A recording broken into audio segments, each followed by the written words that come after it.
ถ้าเว้าถึงรูปแบบการเทรดนอกจาก Scalping คือคลิปก่อนที่ข้อยได้เว้าไปยังมี Day Trade และ Swing Trade อีกสำหรับรูปแบบการเทรดแบบนี้มีไผได้รู้จักแล้วก็เข้าใจแล้วบ่ทุกคนว่า Day Trade มันเป็นจั่งใดและ Swing Trade เดะมันเป็นจั่งใดสำหรับเรื่องการเทรดเนาะหรือว่าสไตล์เนาะสไตล์แบบได้ว่ารูปแบบการเทรดของนักเทรดแต่ละคนนั่นแหละเนาะมันก็ได้จัดแยกออกไปว่าซั่นซะ และ Day Trade นี่ก็ตามตัวเนาะก็คือเราเทรดภายในมื้อหนึ่งมื้อเดียวเนาะภายใน24ชั่วโมงอาจจะเข้าไปเทรดเนาะแต่ว่าสไตล์นี้มันก็มีมีมีข้อเสียอยู่เนาะก็คือได้ว่าเราต้องได้เฝ้าหน้าจอเนาะเบิ่งหน้าจอเฝ้าหน้าจอไปก่อนเพราะว่าภายในมื้อหนึ่งเดี๋ยวเราก็ต้องเบิ่งหน้าจอหลายเนาะหลายกว่าสวิงเนาะ เนาะแล้วก็ความเครียดอาจจะสูงแหน่เนาะอาจจะมีแบบ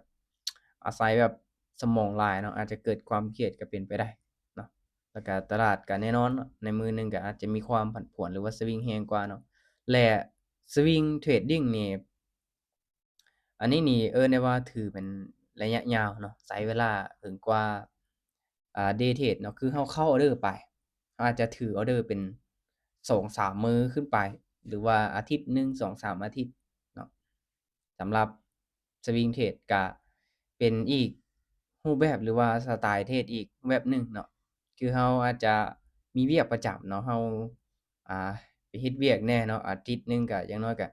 3-4มื้อเราไปเวียกแล้วเนาะแล้วก็เรายังมีมื้อว่างอยู่เราก็เข้าไปเทรดเนาะเข้าออร์เดอร์ในช่วงนั้นเนาะคืออาศัยแบบเป็นรอบของกราฟราคาเนาะคือยกตัวอย่างว่าเราเทรดบิตคอยน์เนาะ คือมื้อนี้เราเข้าออร์เดอร์ไปเนาะมื้อวันอาทิตย์แล้วเราก็ถือไว้วันจันทร์วันอังคารวันพุธโอเคบิตคอยน์ขึ้นมาตามกรอบราคาที่เราตั้งไว้เป๊ะเนาะมันก็เทกโพรฟิตเอาได้เลยเนาะคันว่าเราเทรดแบบหลักมื้อขึ้นไปเนาะหาอาทิตย์นี้เขาเอิ้นว่า Swing Trade เนาะสำหรับ Day Trading ก็แน่นอนแล้วภายในมื้อหนึ่งอาจจะเข้าไปเทรดอ่า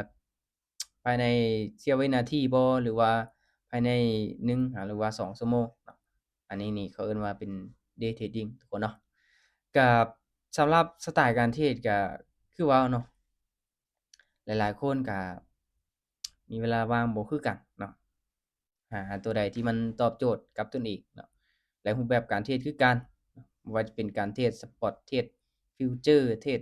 Binary Option เทรด Forex เนาะ หลักๆให้เรามีความรู้เนาะแล้วก็เราถนัดตัวใดเราเทรดตัวนั้นเนาะให้เรามาถามตนเองเนาะว่าเรามักรูปแบบใดโอเคทุกคนเนาะว่าเรื่องการเทรดการลงทุนเนาะมันก็บ่ได้สวยหรูเสมอไปหรือว่าบ่ได้แบบง่ายเสมอไปว่าเราสินั่งเฝ้าหน้าจอกดเข้าเด้อแล้วสิหาเงินได้เลยมันบ่แม่นเนาะเพราะว่าคนที่ประสบผลสำเร็จทางด้านนี้มันมีน้อยหลายเนาะว่าเรื่องการเทรด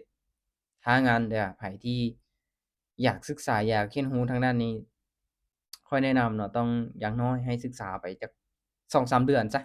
จั่งค่อยเอาเงินมาลงทุนเนาะถ้าว่าเห็นเขาเจ้าอาจจะโชว์เงินโชว์พอร์ตกำไรบวกอิหยังต่างๆล่ะฟ้าวเอาเงินเข้ามาเทรดเข้ามาลงทุนเจ้าอาจจะเป็นแมงเม่าบินเข้ากองไฟก็เป็นไปได้อันนี้ข้อยอยากเตือนเลยให้ศึกษาไปก่อนเนาะบางคนนี่เจ็บโต เจ็บตัวแล้วจั่งค่อยมาศึกษาแบบเทรดติดลบไปแล้วหั้นน่ะเข้ามาแรกๆนี่ติดลบเนาะเติมเทรดแล้วก็ติดลบเนาะขาดทุนไปเนาะเติมพอร์ตสุดท้ายจะค่อยมากลับมาศึกษาตัวนี้มันบ่ค่อยโอเคปานใดทุกคนเนาะข้อยอยากแนะนำให้ศึกษาก่อนเรามีความรู้ก่อนเนาะและที่สำคัญทุกคนเนาะบ่ว่าอ่าจะเป็นนักเทรดมือใหม่หรือว่ามือเก่าเนาะต่างๆข้อยอยากเตือนเน้นย้ำนะช่วงนี้ต้องเอาเงินเย็นไปเทรดไปลงทุนเนาะ เย็นๆเนาะเราจะผ่อนคลายแหน่เนาะเราจะบ่กังวลแหน่เนาะว่าเงินก้อนนี้ถ้ามันเสียไปมันจะเดือดร้อนอิหยังต่างๆเนาะถ้าเป็นเงินร้อนนี่โอ้เอิ้นว่าความกดดันสูงเนาะความกดดันสูงถ้าเราพลาดไปเราจะมีปัญหาอิหยังต่างๆตามมาเนาะโอเคทุกคนเนาะก็สำหรับรูปแบบการเทรดเนาะก็คือเปรียบเทียบง่ายๆเนาะคือ Scalping ก็จะเป็นการเทรดเก็งกำไรแบบเสี้ยววินาทีเนาะและ Day Trading ก็ เทรดเก็บกำไรภายในมื้อหนึ่งมื้อเดียวเนาะแล้วก็ Swing Trading เก็บกำไรแบบระยะเวลา